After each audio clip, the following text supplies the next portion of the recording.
Dans cette vidéo numéro 2, nous allons voir ensemble les premiers pas pour démarrer sur le logiciel P3. Donc on se retrouve pour les premiers pas au niveau du logiciel Martin P3.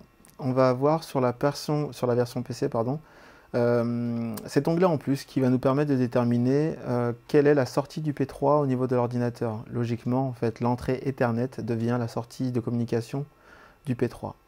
Un petit focus sur la partie en dessous qui est l'ArtNet, donc qui sera l'entrée de pilotage pour le DMX au niveau du logiciel.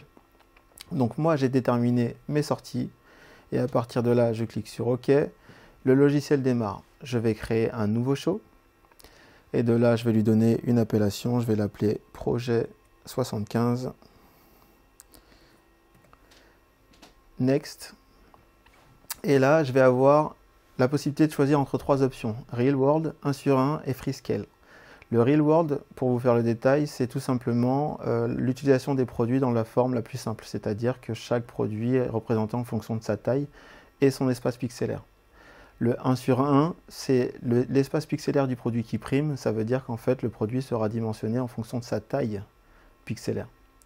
Donc un petit exemple, un produit de 1 mètre qui a un pitch de 10 sera 2 fois plus grand qu'un produit de 1 mètre qui a un pitch de 20. Et en Freescale, ça va être tout simplement la possibilité de pouvoir dessiner des scènes sur, on va dire, sur une largeur de 2 km si on le souhaite, et pareil pour la hauteur. Donc on va démarrer dans ce que tout le monde va utiliser de manière le plus courante, le Real World.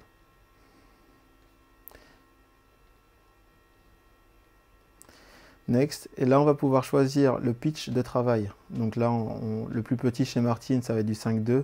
Mais on pourrait aller à 10 si on était du Skeptron en 10 et plus en fonction des différents produits utilisés. Aujourd'hui, nous allons faire des essais avec un Macor APXL, un Atomic Dot et un Skeptron en 10. Donc on va prendre le pitch de 10.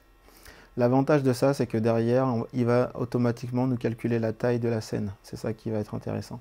Donc après, on précise qu'on est bien sur de l'HD. Et après, au niveau des unités de mesure, on pourrait être en millimètres, en inch. Forcément, c'est un logiciel qui voyage. Mais nous, on décide de rester en pixels. Voilà les premiers pas.